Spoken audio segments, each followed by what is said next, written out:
genocídio perde a importância com o passar do tempo? Será que chega um momento em que é tarde demais para processar quem participou da matança de milhões de pessoas? 65 anos depois do fim da Segunda Guerra Mundial, ainda vale a pena procurar e pôr na cadeia aqueles que ajudaram a promover o Holocausto? Nas últimas décadas, instituições e indivíduos em diferentes partes do mundo se dedicaram a buscar e levar aos tribunais criminosos não só da Alemanha do Terceiro Reich, como de países do leste europeu, responsáveis por campos de concentração, deportações, massacres, tortura. Para ser um justiceiro da história, é preciso enfrentar os céticos e a falta de cooperação, mas nunca desistir.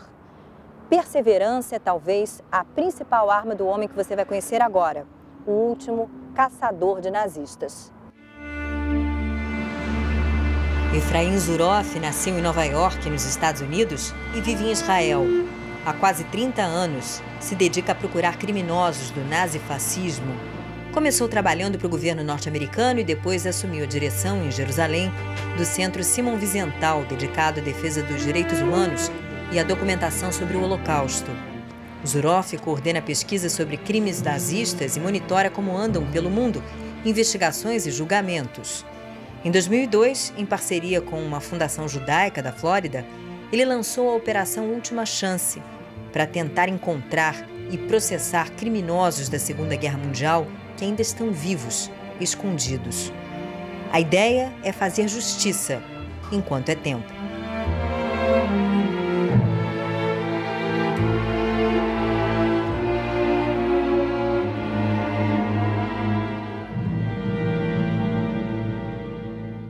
Do you wish a long and healthy life to Nazi war criminals? Only to those who stand the chance of being brought to justice. In other words, I'm probably the only Jew in the world who prays for the health of Nazi war criminals, but only those that there's a chance can be brought to trial. Why is it so important to bring Nazi war criminals to justice such a long time after World War II? First of all, the passage of time in no way diminishes their guilt. And if these people had been caught earlier, no one would find that unnatural, right? But the fact that they escaped justice for 60 years doesn't turn them into innocent people. Two, we don't think that old age should afford protection to people who committed mass murder. And there's not a single country in the world that has ever limited prosecution based solely on age. Three is what we owe the victims.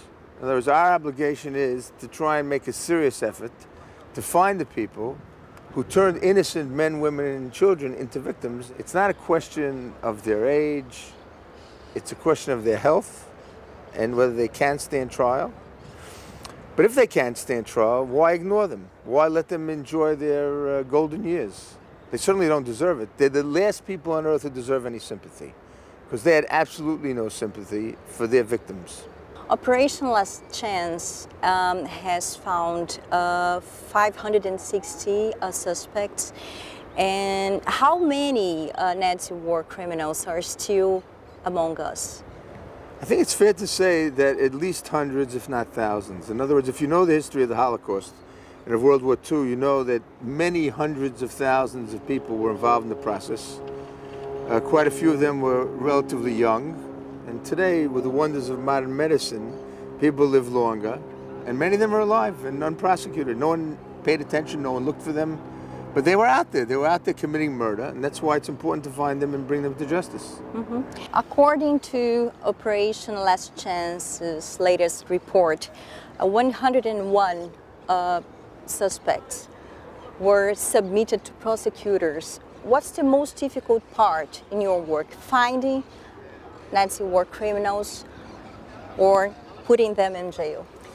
Believe it or not, contrary to popular perception, the hardest thing, the biggest obstacle that we face is the lack of political will of the countries that should be putting these people on trial. In other words, it's either the country in which the crime was committed or the country which sent the person to commit the crime. And the sad truth is that there are very few countries in the world which are actively cooperating and doing what they should be doing to hold these people accountable. O Centro Simon Wiesenthal dá anualmente notas aos países por sua colaboração na busca a criminosos nazistas. Na mais recente avaliação, Estados Unidos e Alemanha levaram nota A mais alta, pelo empenho em investigações e condenações. A Sérvia levou nota B por ter recentemente atingido algum sucesso. X é a nota mais baixa e foi para os países que simplesmente não forneceram informações. A lista é extensa e entre os que menos contribuíram está o Brasil. You gave Brazil an X, right, among with other nations. They deserved it, believe me. So exactly, what happened? What is Brazil doing or not doing to deserve this X? For starters, Brazil has never answered our annual questionnaire. And we send that questionnaire to, I think it's 42 different countries. Any country that is in any way involved in the issue of Nazi war criminals, investigation and prosecution. And unfortunately, some of the countries to whom we turn don't even bother answering the questionnaire. And Brazil is one of those. Whom do you send this questionnaire to in Brazil? The questionnaire is sent to the Brazilian ambassador in Tel Aviv. And he passes it on every year to the appropriate judicial authorities here, who unfortunately have never responded. You mentioned the lack of political will in many countries, most of the countries actually. Why is there, this lack of political will? The best way to explain it is to compare Nazi war criminals to a serial killer. If a serial killer were on the loose here in Rio, I can promise you that everyone in the police force and the government would want to do whatever is necessary to catch that person and prosecute him and punish him, because there's a very strong likelihood that they'll strike again, that they'll murder someone else. But in the case of Nazi war criminals, we're not talking about people who are about to kill anybody. And the countries know that all they have to do is wait it out for the person to die, and they'll spare themselves the embarrassment of a trial, they'll spare themselves the bad publicity, they'll spare themselves the cost of such a trial. How many Nazi war criminals would be hiding now in Brazil? No one knows the answer to that question. I would assume there must be a few somewhere, but right now we don't have any active cases in Brazil. And even though we announced Operation Last Chance in Brazil in November of 2007, we did not get any information that led to a concrete case. A lot of people called us, faxed us, emailed, nothing serious. Another very important case was the case of Franz Steingl, who not only was the commandant of the Treblinka death camp, where 875,000 Jews were murdered in 15 months, but he's also the person who built the Sobibor death camp, was its first commandant. There, 250,000 Jews were murdered, and was the deputy director of Hartheim, which is one of the institutes where the Nazis murdered the mentally ill, handicapped, and chronically ill persons. We're talking about an individual who was personally involved in the murder of more than 1 million people. I mean, that's a staggering figure. And he was living here in Brazil, about 30 kilometers from Sao Paulo. And Wiesenthal was the one who ultimately tracked him down, and he was extradited to Germany, put on trial, sentenced to life imprisonment, died in prison. I think it's also important to note that there were two other very important Nazi war criminals who lived here in Brazil. One was Herbert Cukurs, who was the deputy commander of a Latvian murder squad called the Arais Commando, which murdered at least 30,000 Jews in Latvia and many thousands in Belarus. He also escaped here, but he ultimately was lured to Uruguay, where he was eliminated by the Mossad. And then there was Gustav Franz Wagner, who was the deputy commandant of Sobibor, who was finally arrested in the 70s and committed suicide in a jail in Sao Paulo. No próximo bloco, os maiores êxitos de Efraim Zuroff na caça aos criminosos do Holocausto. Quem ele já encontrou e quem ele perseguiu até hoje sem sucesso. As muitas histórias do último caçador de nazistas.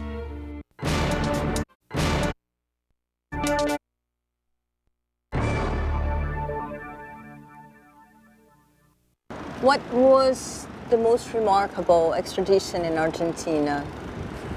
Well, two were particularly important. One was the extradition of Joseph Schwamberger, who was the commandant of 3 forced labor camps in Poland, Rozwadów, Przemysl, and one other. And he not only sent hundreds of people to be murdered, but he himself murdered many people. And the other one was, of course, the extradition of Dinko Šakić, the commandant of Jasenovac, the worst camp in the Balkans, camp in which 90,000 innocent civilians were murdered, Serbs, Jews, Gypsies, and anti-fascist Croatians. And that's a case that I was very actively involved in. I think it's actually perhaps my greatest achievement. Both of those people were convicted and given the maximum sentences, and they both died in prison. Can you tell us more about, news. Yeah, of course, and about Dinko Sacic, as you mentioned, it was perhaps your, biggest achievement. So how was it for you? It's like almost getting there, and what were the obstacles, the problems you had in this, the whole process? The problem was, first of all, to find him. In other words, we enlisted the assistance of an Argentinian journalist by the name of Jorge Camarasa, who helped track him down. Once we had found him, the problem wasn't to prove his crimes, because his crimes were numerous and there was a lot of evidence against him. The most difficult decision that we faced was where to send him to be put on trial, because Serbia, or let's say as it was known then, Yugoslavia, which consisted of Serbia and Montenegro, would have been more than happy to put him on trial and probably would have even executed him. But the problem was that if that had been the case, the people in Croatia would have thought that it was a fixed trial, it was all Serbian propaganda, and they're the ones who needed the lesson about the horrors of Jasenovac, because it was Croatians who created the camp, who ran the camp, and who committed all the crimes.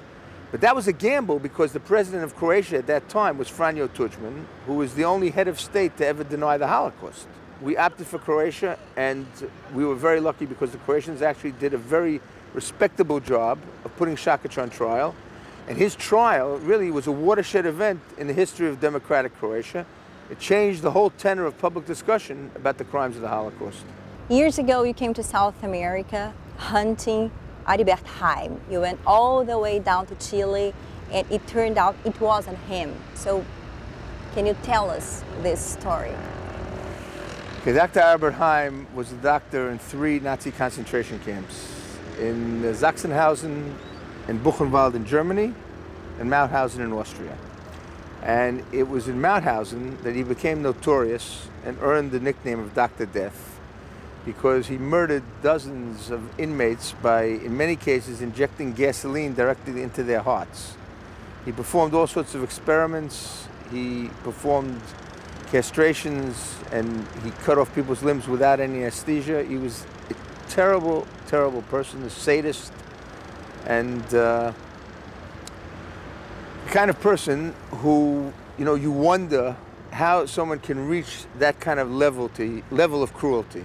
In any event, he was arrested after the war by the Americans, but he was never put on trial. In 1962, the West German authorities were about to arrest him, and it appears that someone tipped him off, disappeared into thin air. So the search was on for Haim. But in 2004, one of his sons living in Germany committed a financial crime of some sort, and the police checked all the bank accounts in the name of Haim, and it turns out there was a bank account in a bank in Berlin with 1.2 million euros in cash. And the question is, if Haim is dead, and the assumption had been that he was dead already, why haven't the kids taken the money? So the police basically reached the conclusion that he's apparently alive. And they set up a special task force to try and find him. And when we started Operation Last Chance in Germany in 2005, they asked us to name him as the #1 target, which we did, even though Operation Last Chance was designed to find Nazis we didn't know about. In any event, once we announced that he was the #1 target, we started getting tons of tips, hundreds of tips from all over the world. Someone saw him in Vietnam.